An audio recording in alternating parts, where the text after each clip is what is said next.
Big Boss season 9 இப்போ தான் சமீபத்தில் நிறைவடைந்தது. திவ்யா அவர்கள் இதில் டைட்டில் வின் பண்ணியிருந்தாங்கன்றது நம்ம எல்லாருக்குமே தெரியும். பலரும் பலவிதமான விமர்சனங்களை வச்சாலும் எனக்காக மக்கள் கொடுத்த இந்த பரிசை நான் நிச்சயமாக கைவிட மாட்டேன். நான் ரொம்பவே சந்தோஷமாக இருக்கேன். மக்களுடைய ஆதரவு இவ்வளவு எனக்கு இருக்குது அப்படின்னு திவ்யா சொல்லியிருந்தாங்க.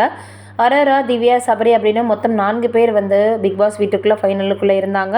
அதில் திவ்யாவிற்கு இப்போது டைட்டில் வின்னர் அப்படின்ற பட்டம் கிடச்சிருக்கு. இந்த சூழலில் அரோரா மற்றும் கமருதீன் அவர்களுடைய நட்பு எந்த அளவுக்கு ஆழமாக இருந்தது அப்படின்றது எல்லோருக்குமே தெரியும். கமருதீன் அவர்களை அப்படி பண்ணாத இப்படி பண்ணாதுன்னு அரோரா அவர்கள் வழிநடத்தி போவாங்க.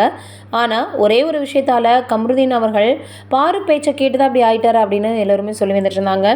ரெட் கார்டு கொடுத்ததுக்கு அப்புறமாக பிக் பாஸ் வீட்டை விட்டு அவர் வெளியேறிட்டார். அதற்கப்புறம் அரோரா அவர்கள் சரியாக அவர் பிக் பாஸ் வீட்டுக்குள்ளேயும் அதே போல் கமருதீன் பிக் பாஸ் வீட்டுக்கு வெளியவும் இருந்ததுனால அவங்களுக்குள்ள கம்யூனிகேஷன் அப்படின்றதே இல்லாமல் இருந்துச்சு. இப்போது பிக் பாஸ் வீட்டை விட்டு வெளியே வந்ததுக்கு அப்புறமாக கமருதீன் அவர்கள் அரோராவிற்கு கால் பண்ணி பேசியிருக்காராம். எப்போவுமே எந்த சூழல்லையுமே நான் உனக்கு நல்ல தோழியாக, அதாவது நல்ல ஃப்ரெண்ட்ஷிப்பாக நம்ம இருக்கலாம் அப்படின்ற மாதிரி அவங்க பேசி வந்திருக்காங்க. அதோட அரோரா அவர்கள் எப்படியாவது நீ கடைசி வரைக்கும் இருப்ப அப்படின்னு நான் நினச்சேன், ஆனால் நீ பாருவால் தான் அந்த மாதிரி ஆயிட்ட அப்படின்னு அவங்களுடைய வருத்தத்தை தெரிவிச்சிருக்காங்க. இந்த விஷயம் இப்போ சமூக வலைதளங்களில் ரொம்பவே வைரலாக பரவி வந்துட்டுருக்கு.